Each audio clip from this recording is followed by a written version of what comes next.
श्री राधे।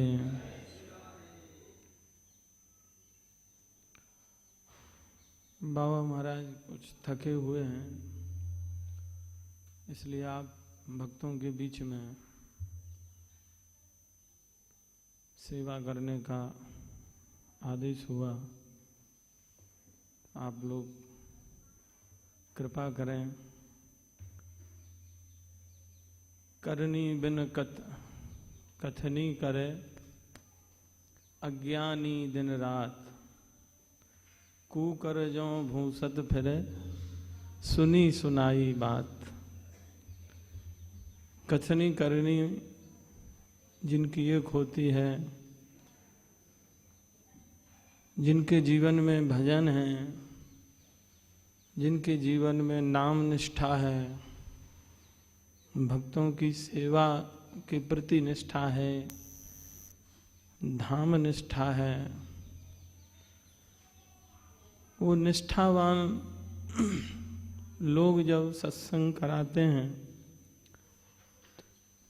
उनके मुख से वह निश्रित वाणी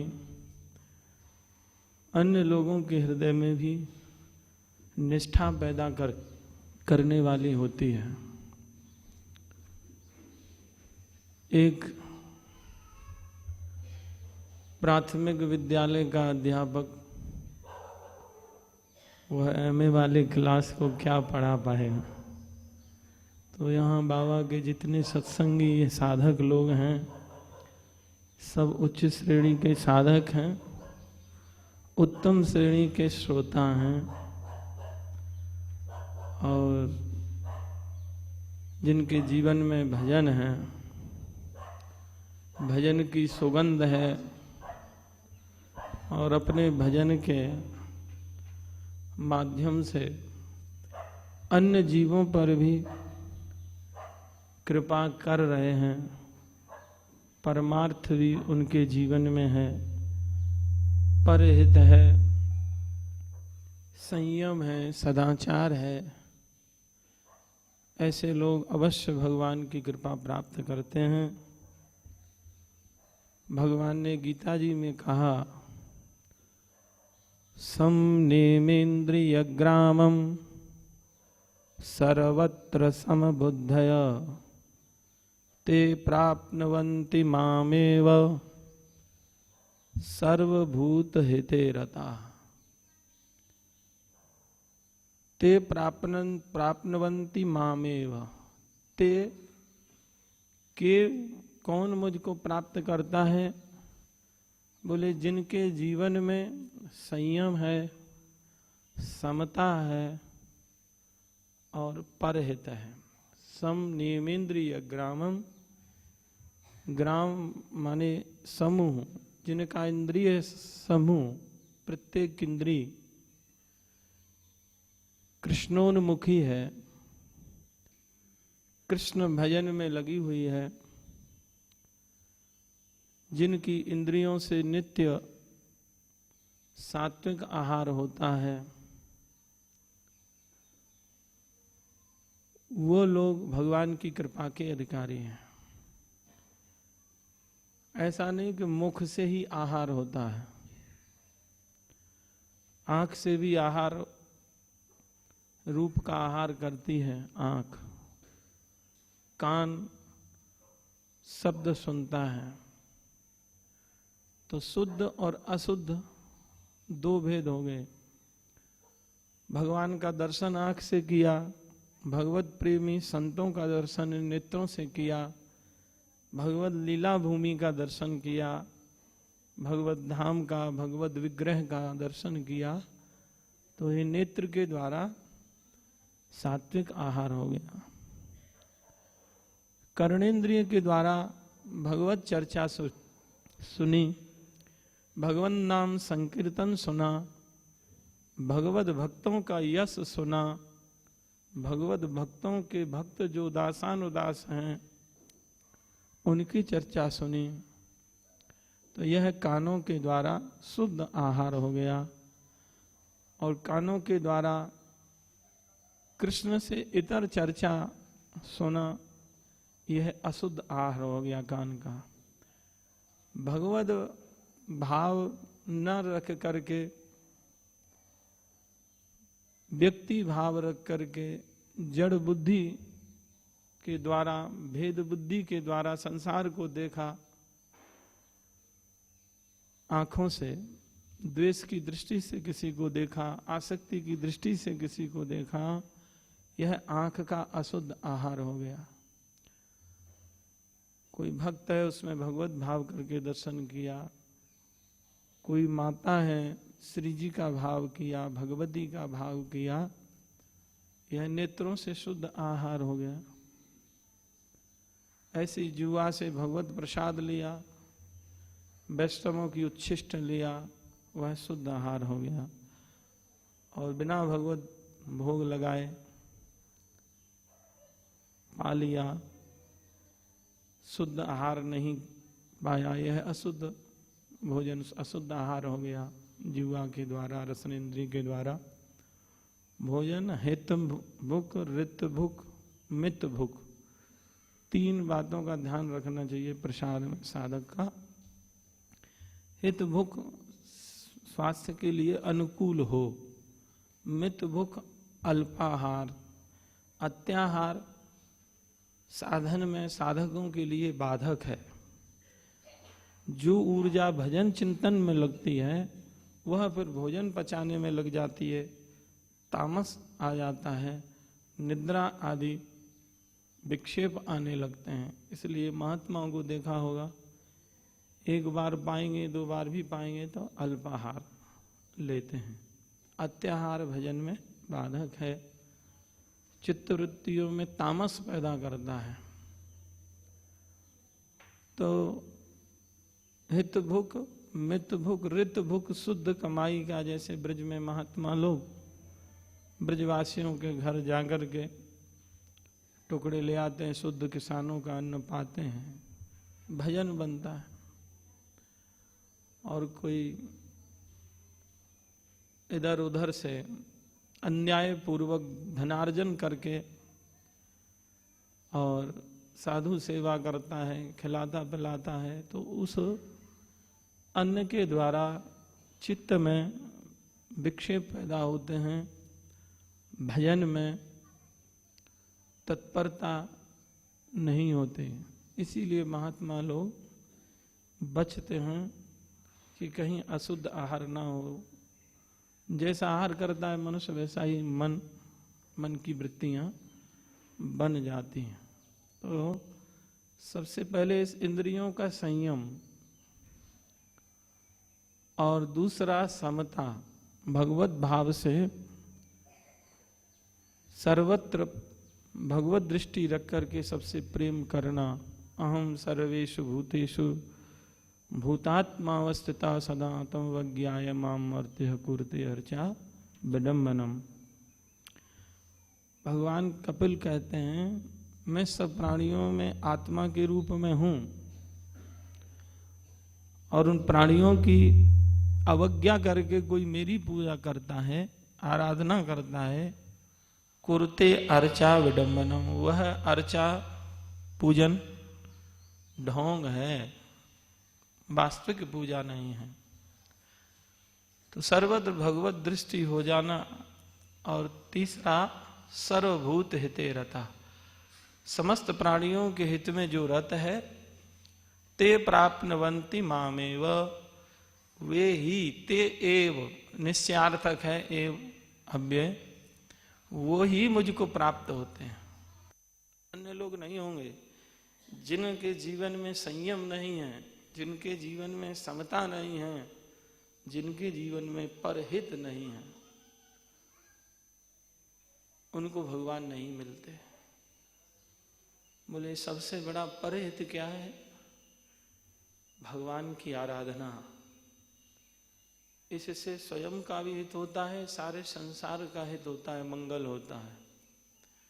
वंदे नंद ब्रजस्त्रीणाम पादरेणुम अभीक्ष्णशः, यासाम हरि कथोद गीतम पुनाति भुवनत्रयम्।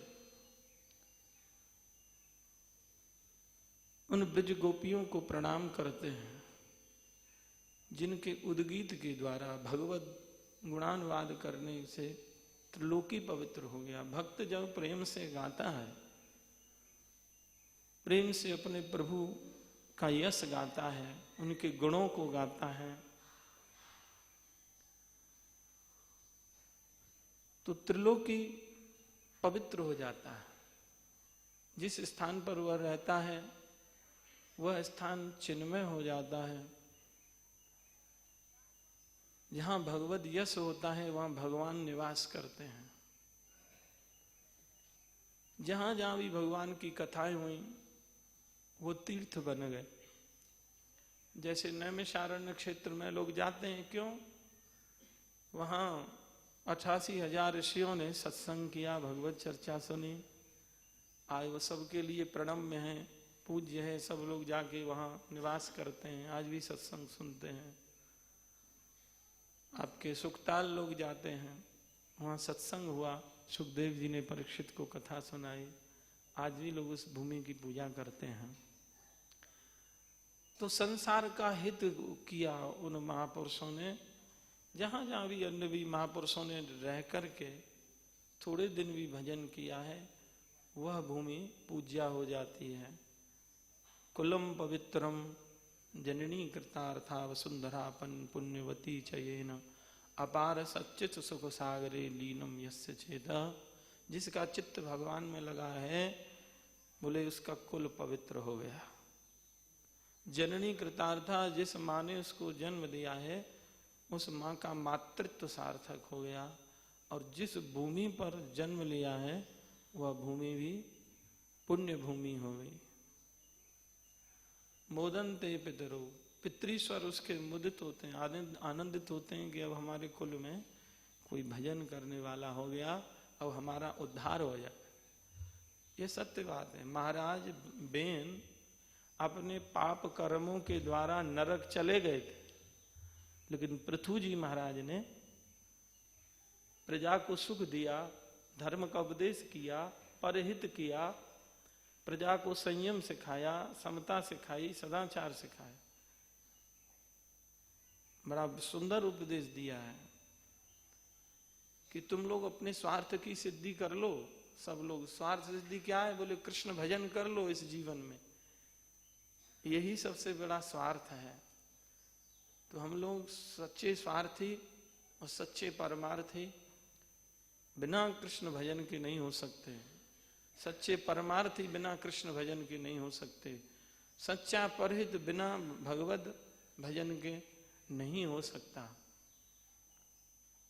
सखा परम परमारथ एहु सिया राम, सखा परम परमारथ एहु मन क्रम वचन राम पद नेहु। स्वार्थ सांच जीव कर एहा, मन क्रम वचन राम पद नेहा। और सखा परम परमारथ एहु सिया राम पद सहज सने। तो परमार्थ की सिद्धि कब हो रही है? सिया राम जी के चरणों में सहज प्रीति हो जा। और परमार्थ की सिद्धि भी उनके चरणों में अनुराग हुए बिना नहीं होगी। तो उस अनुराग को प्राप्त करने के लिए जिन भक्तों ने भगवत अनुराग प्राप्त किया है, भगवत प्राप्ति की है, उन भगवत भक्तों का चरित्र श्रवण करना चाहिए। भागवत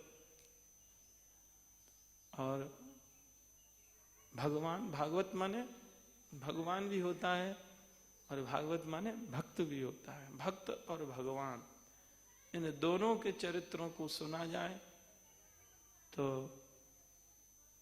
भक्ति आ जाएगी। केवल इतना ही काम कर ले कोई निष्ठा से तो सब संस्कार मिल जाएंगे सुनने से। अन्य अनुष्ठान आदि अन्य साधनों के द्वारा जो लाभ नहीं मिलता, जो सत्संग से मिलता है, और वह सत्संग भी महापुरुषों के श्री मुख से निश्रित हो, फिर तो कहना ही क्या है। तो कथा क्रम में श्री रामानुजाचार्य जी का चरित्र चल रहा है। उसमें धनुर्धर दास की कथा बाबा महाराज सुना रहे थे कि ये पहले स्त्रीण थे, अपनी पत्नी में आसक्त थे, रूपासक्ति थी, इनकी पत्नी में भक्ति के संस्कार थे, नित्य रंगनाथ भगवान के दर्शन के लिए जाती थी, लेकिन ये रंगनाथ भगवान के दर्शन नहीं करते थे, अपने पत्नी का ही दर्शन करते रहते थे। गुरुदेव रामानुजाचार्य जी ने कृपा कर दिया, देखा ये रूपासक है, इसने रूप अभी देखा नहीं है, प्रभु से प्रार्थना किया, एक झांकी उसने देखा तो संसार के रूप के प्रति घृणा हो गई कि ये मलमूत्र के पिंड के प्रति जो मेरा आकर्षण, ममता, आसक्ति, रूपासक्ति थी, ये सब व्यर्थ है, रूप तो गोविंद का है, इनसे सुंदर कौन हो सकता है संसार में। तो भगवान का दर्शन मिला तो बस दर्शन होने के बाद फिर कहाँ माया के विकार रह सकते हैं। भगवत कृपा हो गई, आचार्य कृपा हो गई, संत कृपा जिस पर हो जाए, भगवान की कृपा तो निश्चित है, लेकिन उन संतों का मिलन भी भगवान की कृपा के लिए ऊपर निर्भर करता है। अब मोहि भाव भरोस हनुमंता, बिन हरि कृपा मिले नहीं संता। इन दोनों का अन्योन्याश्रय संबंध भी है। भगवान की कृपा होगी तो संत मिलेंगे, और संत कृपा होगी तो भगवान मिलेंगे। दोनों में से कोई भी मिल जाए, इसीलिए नारद जी ने भी कहा तदेव साधताम, तदेव साधताम। उन्हीं महापुरुषों की साधना करो, उन्हों की शरणागति ग्रहण करो, उन्हीं के शरण में रह करके अनुगत्य स्वीकार करके अपने जीवन को भक्ति में बना लो, सार्थक बना लो। महापुरुष मिल गए हैं, भगवान मिल गए हैं। महाराज संसार में घूमे आओ आप लोग दीपक लेकर के, संतों का मिलना बड़ा कठिन है। ये तो ब्रिज भूमि है, धाम है, यहाँ आपको संत महापुरुष दिखाई दे रहे हैं।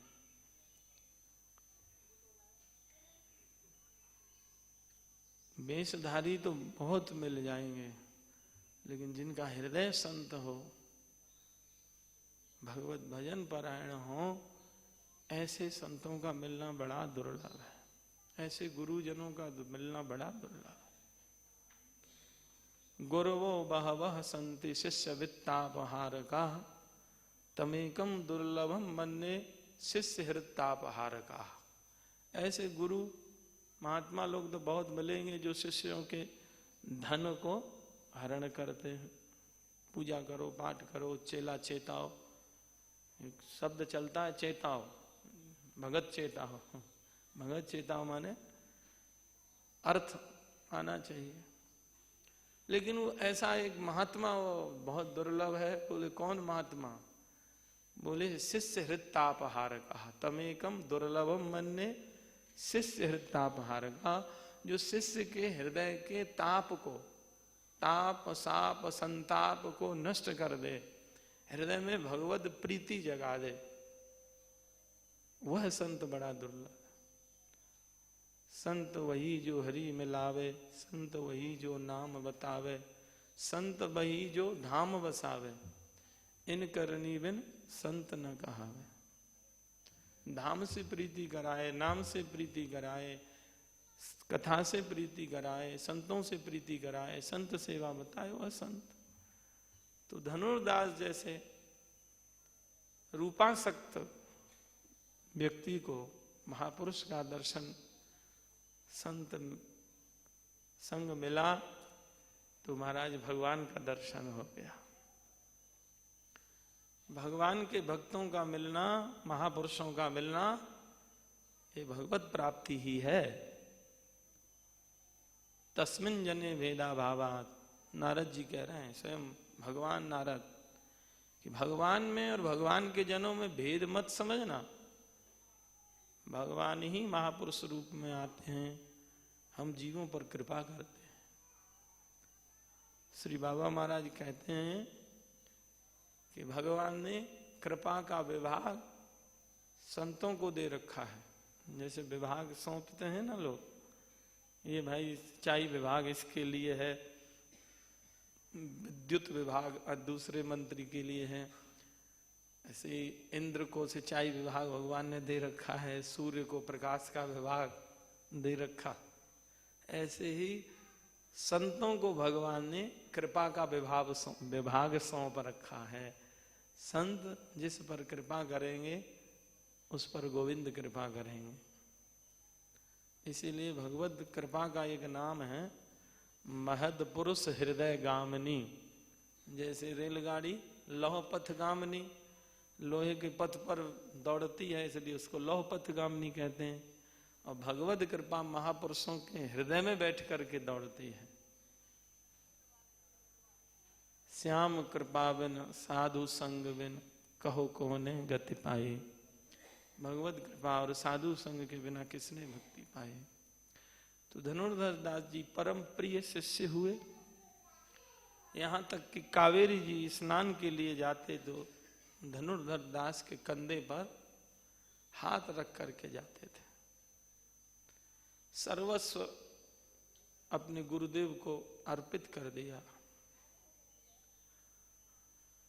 और यह बात सही है। सुदामा जी के प्रसंग में स्वयं भगवान ने कहा, जो शिष्य सत शिष्य हैं उनका कल्याण इसी में है। उनका कर्तव्य यही है कि तन से, मन से, धन से गुरुदेव की सेवा करें, कपट छोड़ करके।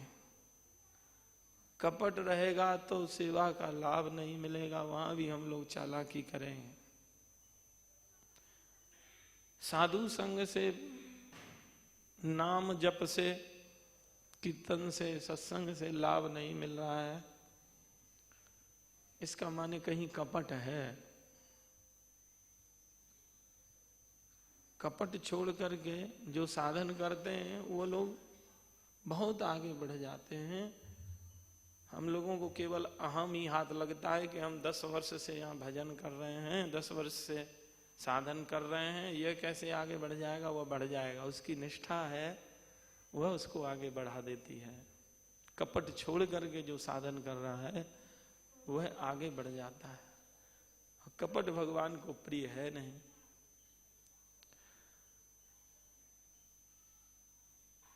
मन क्रम वचन छाण चतुराई, भजत कृपा करे ही रघुराई। मन कर्म की चतुरता को छोड़ करके भजन करे जी, और निश्चित भगवान की कृपा प्राप्त करता है। निर्मल मन जन सोहि मोहि पावा, मोहि कपट छल छिद्र न भावा। निर्मल मन जन सोई मोहि पावा, निर्मल मन जन सोई मोहि पावा, मोहि कपट छल छिद्र न भावा। किसी प्रकार का छल छिद्र कपट नहीं होना चाहिए।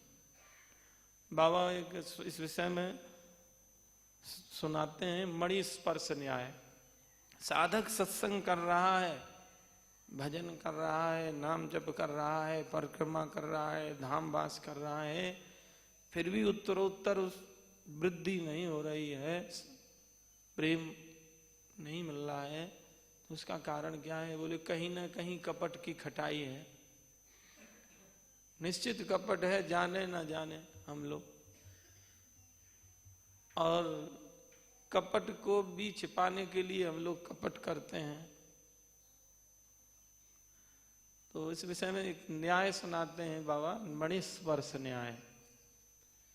पारस मणि के स्पर्श से लोहा सोना बन जाता है। यदि वो सोना नहीं बना तो उसके 3 कारण हैं। या तो वो लोहा लोहा असली नहीं है, या वो सोना सोना असली नहीं है।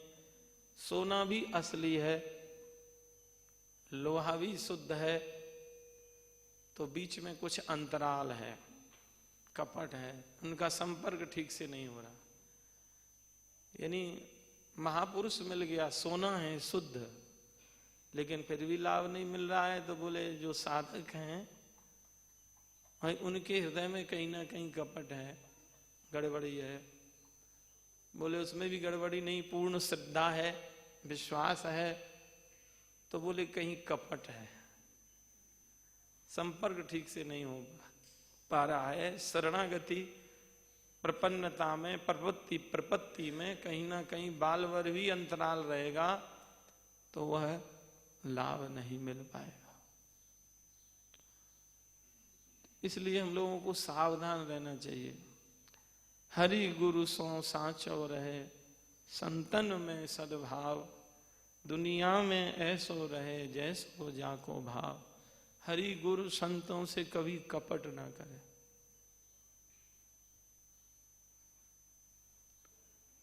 कपट करेंगे तो हमारी हानि है।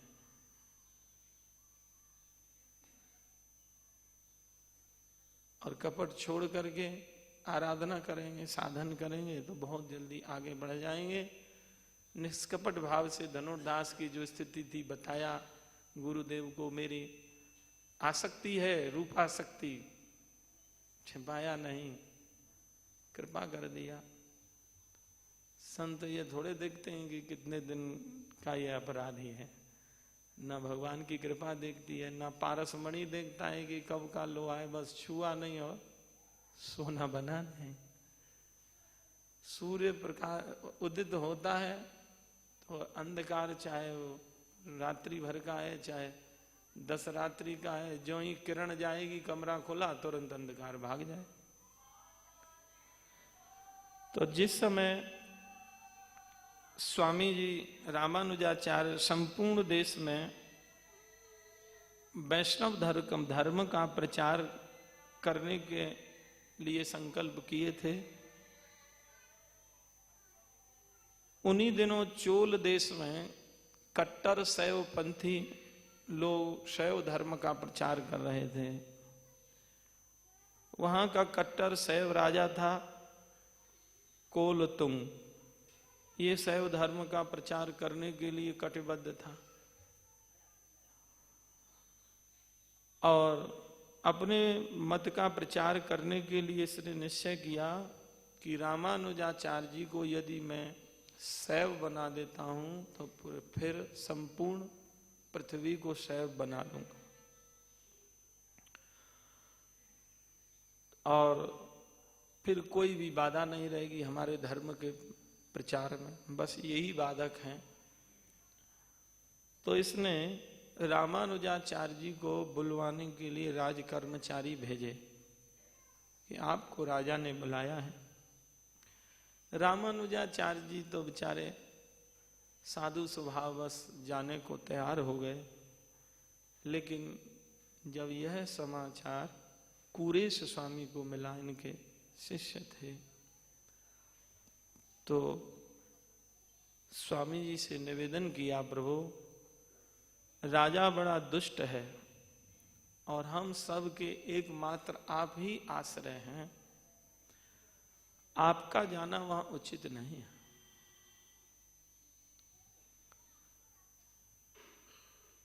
हमारी प्रार्थना है आप तो श्रीरंगम छोड़ करके अन्यत्र चले जाएं और आपके बदले उस दुष्ट राजा के पास मैं जाऊंगा।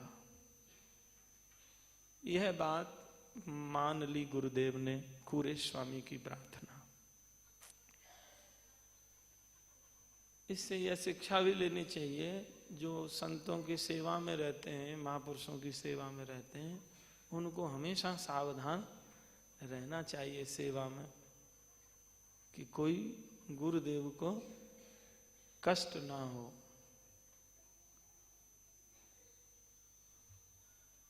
तो उन पर सच्ची संत कृपा, गुरु कृपा होती है। और स्वयं कुरेश स्वामी ने रामानुजाचार्य जी का वेश धारण किया और उस शैव धर्मावलंबी राजा के यहाँ पहुंच गए। साथ में इन्होंने अपने एक गुरु भाई महापूर्ण जी जिनका नाम था उनको भी ले लिया और चोल देश के राजा के दरबार में दोनों उपस्थित हो गए। वहां शैव पंडितों ने इनसे बड़ा भारी शास्त्रार्थ करना प्रारंभ किया। शैवों ने अपना पूर्व पक्ष रखा कि शिवात परतरम नास्ति,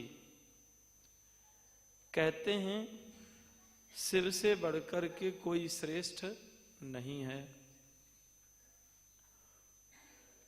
तो कुरेश जी ने झट से उत्तर दिया, द्रोणम अस्ति ततः परम, शिव से द्रोण बड़ा है। वास्तविक बात तो यह थी कि शास्त्रार्थ शास्त्र बोध के लिए तो हो नहीं रहा था, इन्हें तो निरुत्तर करना था बलात्। तो संस्कृत में शिव 11 शेर को भी कहते हैं, 11 शेर भजन को शिव कहते हैं और 16 शेर को द्रोण कहते हैं। पुरानी मापने की ये इकाई है। तो इन्होंने कहा शिव ही सबसे श्रेष्ठ है, तो इन्होंने कहा नहीं, शिव से बड़ा द्रोण है, यानी 16 शेर 11 शेर से बड़ा होता है। तो इन्हें निरुत्तर करके शैव बनाने का प्रयास था। इन्होंने ठीक ही कहा था, शिव के साथ में कोई विशेषण तो इन्होंने लगाया नहीं था, अर्थात एक नाप 11 शेर के लिए ही शिव कहा। तर्क वितर्क चलते हैं शास्त्रार्थ में। अब राजा ने देखा कि मेरे पंडित लोग परास्त हो रहे हैं, हार गए, शास्त्र की युक्तियां नहीं दे पा रहे हैं। तो बलात् राज भय दिखा करके चोल देश का राजा इनको शैव बनाने के लिए बाध्य करने लगा और शिवात परम नास्ति यह मनाने के लिए बाध्य करने लगा।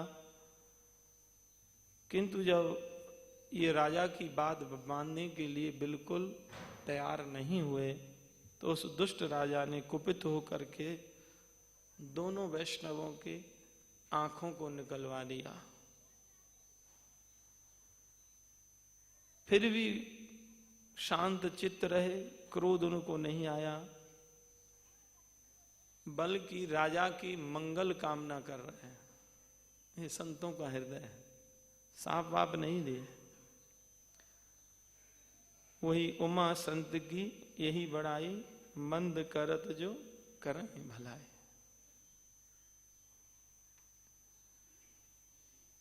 कहा जाता है थोड़े ही दिनों में इस घोर वैष्णव अपराध से राजा को गलकंठ हो गया, जिसमें कीड़े पड़ गए और कृमि कंठ उसको कहने लगे। घोर कष्ट पाकर के उसकी मृत्यु हुई। वैष्णव अपराध किसी को छोड़ता नहीं है। भजन कम हो लेकिन वैष्णव अपराध ना बने, यह सावधानी रखनी चाहिए। हंति निंदन्ति वै द्वेष्टि वैष्णवान्नाभिनंदति क्रुद्धते याति नो हर्षम दर्शने पतनानि षट्। 6 प्रकार से साधक का पतन हो जाता है, 6 प्रकार से वैष्णव अपराध हो जाता है। कैसे? वैष्णव को मारना, कष्ट देना, कड़वा बोलना, वैष्णव की निंदा करना।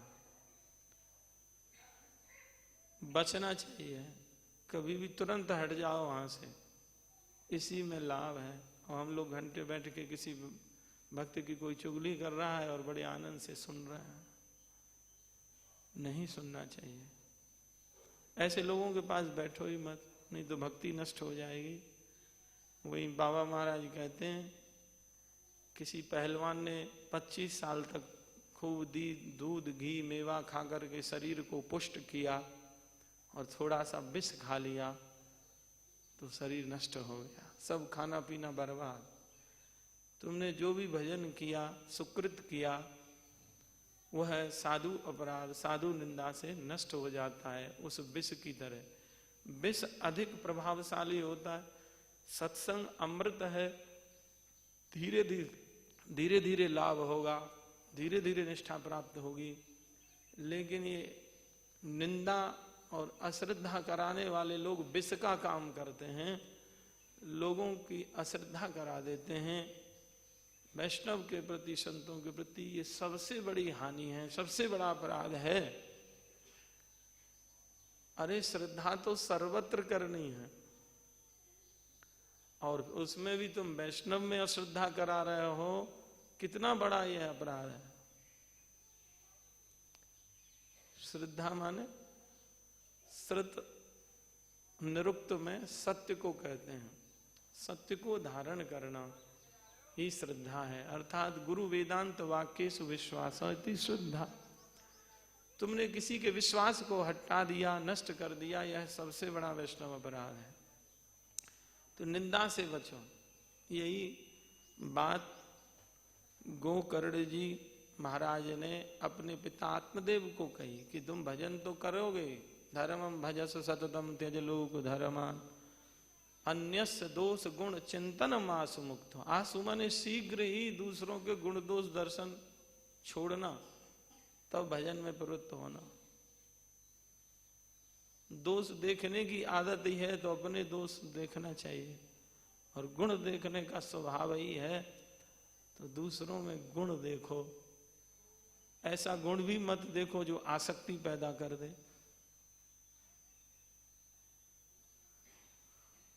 तो हंति निंदंती वही द्वेष्टि, भक्त को निंदा करना, भक्त को मारना, भक्त से द्वेष करना।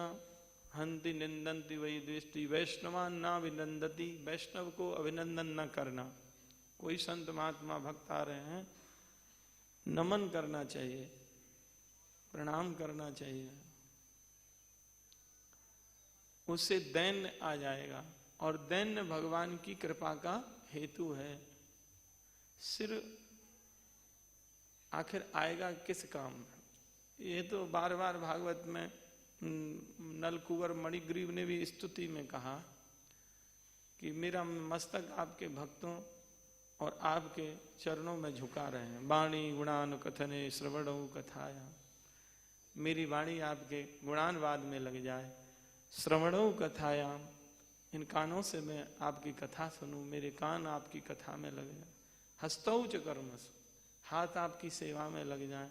मनस तव पादयो हो, मेरा मन आपके चरणों में लग जाए, रम जाए, आपके चरण कमल का भौरा बन जाए। भौरा फूल पर जैसे भ्रमण मड़राता रहता है, ऐसा मेरा मन आपके चरणों का, चरण कमल का रसपान करता रहे। स्मृत्याम शिरस्तव, और सारे संसार में मैं आप, सारे संसार को आपका स्वरूप समझ के इसको प्रणाम करूं। दर्शनेस्तु भवत तनुनाम, इन आंखों से आपके भक्तों का, तनुनाम माने भक्ता नाम, और आपका दर्शन करता रहूं। बस ये एक श्लोक आ जाए जीवन में, भक्ति मिल जाएगी। ये एक श्लोक जीवन में कोई उतार ले भागवत का, फिर क्या रह गया? भगवान की कृपा तो मिलनी। सब इंद्री लग गई, मन बुद्धि सब कुछ लग गया। भगवान यही तो कहते हैं,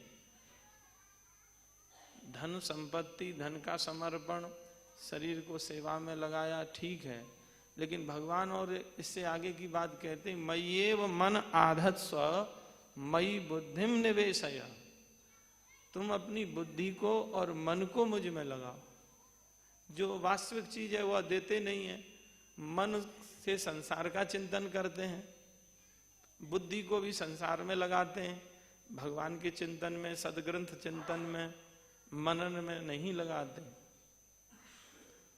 और यह निश्चित बात है, जब इस मन को भगवत चरणों का रस मिल जाएगा, भगवत कथा का रस मिल जाएगा, भगवत रूप लीला का रस मिल जाएगा, तो इसी प्रकार से संसार की ग्राम्य कथाओं का यह त्याग कर देगा। जैसे किसी भौरे को कमल पुष्प का रस मिलने के उपरांत वह आक धतूरे मदार के फूलों पर, करील के फूल पर नहीं बैठता। जो रस भगवत कथा में है, भगवत भजन में है, वह संसार की चर्चा में, विषय चर्चा में, ग्राम्य कथा में नहीं है। तो वैष्णव अपराध से बचे। वैष्णव अपराध हंति निंदन्ति वही द्वेष्टि वैष्णवान ना विनंदति। वैष्णवों को प्रणाम नहीं करना, यह वैष्णव अपराध है। क्रुद्धते याति नो हर्षम, भक्तों पर क्रोध करना, खींच जाना, झड़क देना, भक्त को देख करके प्रसन्न ना होना। भक्त को देखते ही प्रसन्न होना चाहिए। यह बात कन्हैया जी से, राम जी से सीख लेनी चाहिए। मंदस्मित पूर्वा विभासी, भगवान का कैसा स्वभाव है, पहले से ही मुस्कराएंगे और पूर्वाविभासी पहले से बोलेंगे। और हम लोग क्या करते हैं, अरे बोलेगा प्रणाम करेगा तो देखा जाएगा, चलो। अरे मुस्कुराते हुए भक्त को पहले से बोलो। घर में भी है, परस्पर जहां जहां भक्त रहते हैं, परस्पर सबको पहले हम प्रणाम करें, छोटा हो जय श्री कृष्ण, जय श्री राधे, मुस्कुराते हुए, तो उससे भक्तों की कृपा मिलेगी, स्नेह मिलेगा। केवल प्रणाम करने मात्र से भगवत कृपा मिल जाएगी महाराज भक्तों को। लेकिन आ जाए, श्री जी कृपा करें हम लोगों में, भक्तों को देख के प्रसन्न होना, यह भक्ति का लक्षण है। अगर ये नहीं है, इन 6 अपराधों को करते हैं तो साधक का पतन हो जाता है। इन 6 कारणों से इनसे बचना चाहिए। तो राजा ने भक्त अपराध किया, रामानुजाचार्य जैसे समर्थ महापुरुष के कृपा पात्र उनके नेत्र फोड़े, तो उसका दंड उनको भोगना पड़ा। वैष्णव अपराध से नहीं बचता आदमी। सुन सुरेश रघुनाथ सुबाहु, निज अपराध रिसाही न काहू, जे अपराध भक्त कर करही, राम रोष पावक तेज रहे। भगवान को कोई गाली दे दे, भगवान का अपराध करे, भगवान सहन कर लेते हैं, लेकिन भक्त अपराध कोई करे तो भगवान को असहनीय हो जाता है, उसको नहीं सह पाते। तो दुख भोग करके बड़े कष्ट से वह राजा मरा। इधर महापूर्ण जी लौट रहे थे, तो श्रीरंगम को लौटते समय रास्ते में परम पद को प्राप्त हो गए, किंतु कूरे स्वामी को वरदराज भगवान की कृपा से दिव्य नेत्र प्राप्त हो गए। बोलो भक्त वत्सल भगवान की। गुरु जी की सेवा किए थे और गुरु बल से, गुरु कृपा से इनको नेत्र मिल गए। गुरु कृपा हो जाए तो भगवान की कृपा होनी है। गुरु मेहरबान तो चेला पहलवान। गुरु कृपा से इनको नेत्र प्राप्त हो गए।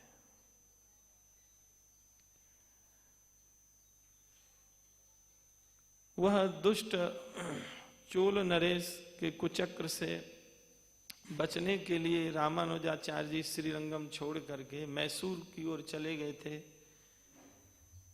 इस यात्रा में रामानुजाचार्य जी ने खूब वैष्णवता का प्रचार किया।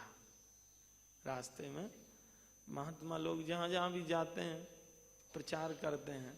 जैसे अपने बाबा श्री यात्रा उठाते हैं, ब्रज यात्रा, जहां जहां जिस जिस गांव से निकलते हैं वहां पर भक्ति का दान करते हुए, नाम दान करते हुए, ब्रजवासियों को नाम निष्ठा बताते हुए, नाम के प्रति प्रेम जगाते हुए, धाम के प्रति प्रेम जगाते हुए निकल पड़ते हैं। राधे राधे राधे राधे होने लगता है। बाबा महाराज के जय जयकारा होने लगता है, जिधर से निकल जाते हैं, जिस गांव से। आज प्राय ब्रज के कुछ गांवों को छोड़ करके सभी गांवों में बाबा महाराज की कृपा से हरिनाम की ज्योति जल रही है। और ब्रज में ही नहीं, भारतवर्ष में हजारों गांवों में वह नाम की ज्योति, भक्ति की ज्योति, सत्संग की ज्योति चल रही है, जल रही है। हम पिछले वर्ष गए रायसेन जिला मध्य प्रदेश में कथा करने के लिए। तो सुबह हम उठे तो वहाँ हरिनाम कीर्तन की ध्वनि सुनाई दी। तुमने पूछा, भाई ये कहाँ से आवाज आ रही है, कीर्तन हो रहा है? बोले महाराज यहाँ से 6 किलोमीटर दूरी पर 2 गांवों में प्रभात फेरी चलती है। तो हमने कहा, भाई इन लोगों से मिला सकते हो?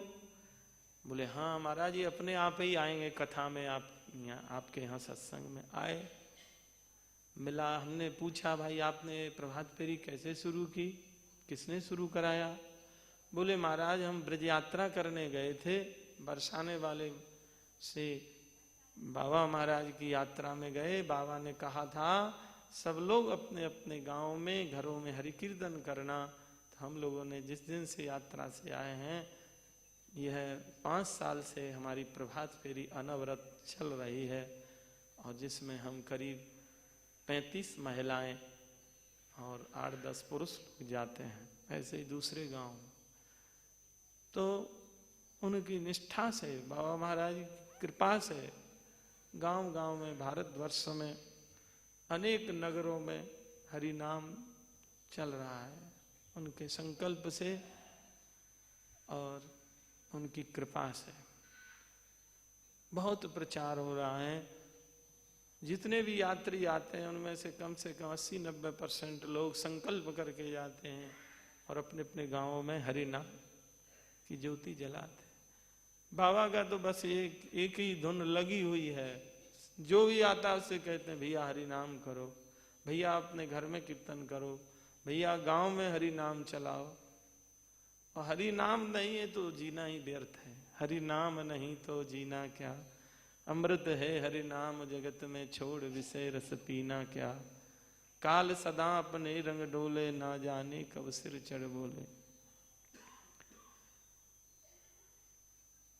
हरि न भजे तिनके मुख कारे, हरि न भजे तिन हरि न भजे तिनके मुख कारे, हरि न भजे